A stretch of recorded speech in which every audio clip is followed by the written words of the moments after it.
Hey, what's up guys? Welcome back to another video and a view into Huck's World, and today we got something a little different happening.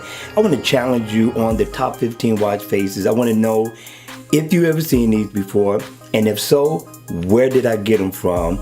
And last but not least, would you download any of these watch faces, and if so, which ones?